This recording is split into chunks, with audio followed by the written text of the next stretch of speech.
After an extraordinary meeting in Abuja today, ECOWAS agreed to trade, financial and economic sanctions on the Republic of Niger. So, in layman's terms, ECOWAS are putting their money where their mouth is. They have also given a one-week ultimatum to those involved in the ongoing attempt to overthrow the leadership of President Mohamed Bazoum. Tonight, our focus is on the plans of ECOWAS to maintain regional stability. Babajide Ogunsawo, founder of Leadership by Data and Channels Television's data consultant, is here to share insights. Great to have you again on the News at 10, Babajide. Good evening, Ayotunde. So we're looking at the situation in Niger Republic, which is already generating a whole lot of talk, not just in West Africa, but in other parts of the world. Let me start by asking you, how will you analyze the tense situation between the ECOWAS and, of course, the military junta in Niger Republic? So the right word you've used, tense, that is the right word. But there are many ways to analyze this, but I would like to focus on the top three most important ways to understand what is going on in ECOWAS region, and especially under the leadership of President Bola Tinubu. And I'd like you to listen carefully to these three ways to understand what is going on. Tony, first, ECOWAS. You know, this region we call ECOWAS has a population of 424 million people. But more than half of that population resides in Nigeria. So in simple terms, ECOWAS is another word for Big Brother Nigeria. That is the first way to look at it. Now, to the second way to look at this.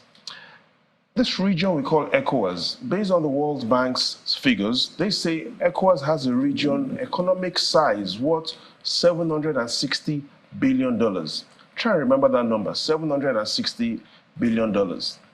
However, just one state, Ayotunde, one state in Florida in the United States has the economic size of $1 trillion. Again, don't forget, ECOWAS, economic size, $760 billion. Florida, one state, $1 trillion. In other words, in Africa, ECOWAS is an elephant. But in the eyes of the European Union and America, ECOWAS is an ant. Now, the third way to analyze this is this region we call ECOWAS, Ayotunde. It is more francophone than anglophone. Here's what I mean. Let's take a look at and understand the exact countries, the 15 countries in the region we call ECOWAS. Two of these regions, the official language is Portuguese. I'm talking about Cape Verde and Guinea-Bissau. 5 of these regions, the official language, English. The Gambia, Ghana, Liberia, Nigeria, and Sierra Leone. However, there are 8 countries in ECOWAS where the official language is French. And majority of the recent political instability we're seeing are within the francophone-speaking ECOWAS regions. I'm talking about Burkina Faso, Guinea, Mali, and Niger. Don't forget, there are more francophone countries in ECOWAS than anglophone. And most of these recent regional crises when it comes to political instability is coming from the francophone-speaking nations of ECOWAS. That is to give you an insight as to some of the undercurrents, some of the other things that are invisible that are leading to these political instabilities.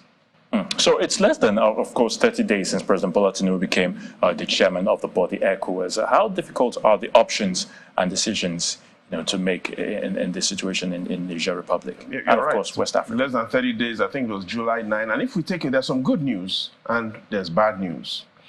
Let's take a look at some of the good news, especially since July 9 and the sort of energy that President Bola Tinubu came with. He came with, and on July 9th, yes, he was sworn in, and he made it clear that Africa will keep moving towards democracy. We see what happened on Wednesday. The Chief of Defense Staff has also has made it very firm, saying that there's one thing that will last longer than forever in Nigeria, and that's democracy. That was when all of these challenges, instability challenges in the Republic of Niger started. And today, after the extraordinary general meeting, Nigeria's Chief of Army Staff, who is the chief of Africa's largest and strongest army, has made it clear that the only thing better than democracy is more democracy. And so what we've seen is for President Tinubu, the president of Nigeria, chairman of ECOWAS, Nigeria's chief of defense staff, Nigeria's chief of army staff, who controls the largest and strongest army in Africa, they are all in sync, speaking with one voice. Ayotunde, that is good news. But here's the bad news. You know, when, as chairman in Nigeria, the way they say it on the streets is chairman. Now, as chairman, you're not just economic chairman, you're financial chairman. So the bad news is people expect Nigeria to fund ECOWAS. Does Nigeria have the money? People expect Nigeria's military, if there will be need, to take positions in the Republic of Niger. You talk about peacekeeping missions. Peacekeeping missions. Does Nigeria have the man, power, and capacity to dedicate that at this time? Don't forget as well, there are homegrown leadership challenges. People are waiting for the tribunal to assert President or otherwise President Tinubu's power on the country. So good news and bad news. So how fragile, shall we say, is the Republic of Niger? What do the statistics say?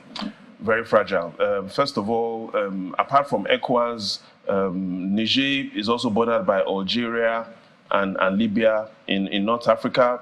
Republic of Niger is also bordered by Chad in Central Africa. But the truth is, the statistics are extremely bad when it comes to the Republic of Niger. The World Bank says, looking at GDP per capita, Niger has the worst performance, less than $1,500 GDP per capita. That is the worst in ECOWAS member states. But if we are to look at how significant the Republic of Niger is, again, let's take a look at the facts. The facts as well speaks to there are very few countries that are the strong ones in Niger. Nigeria, the economic size of West Africa, significantly controlled by Nigeria, 63%. Then Ghana, 10%, Cote d'Ivoire, 9%, Senegal, and Guinea. You see, these 5 countries control approximately 90% the size of ECOWAS. And so when we talk about ECOWAS, it's really Nigeria first and these other countries. So going forward, what needs to be done, Babajide? Very quickly. You know, there's a song that says, if you ask me, now who I go ask? First, the solution is ECOWAS needs to solve the problem in Niger, but ECOWAS also has its problems. And what do I mean? Let's quickly take a look at that final and most important challenge that even ECOWAS faces. And if we take a look at the challenge ECOWAS faces, those challenges have been enumerated by Transparency International. They say corruption. ECOWAS has a corruption problem. Nigeria scores 2.4 out of 10, F9. Ghana, 4.3 out of 10, F9. Every country in ECOWAS, in the ECOWAS region, based on Transparency International's most recent report, has a corruption problem, apart from one, Cape Verde. And like Cape Verde clearly is a country, an island with less than 1 million people. So the Transparency International group has said ECOWAS has a corruption problem, but ECOWAS has come out to say the Republic of Niger has a leadership problem. So if you ask me, now who I go ask? Well, we'll definitely leave it at that. Babajide Gusau, in-house data analyst. Thank you once again for your thoughts on the news at 10. The pleasure is all mine, Ayotunde.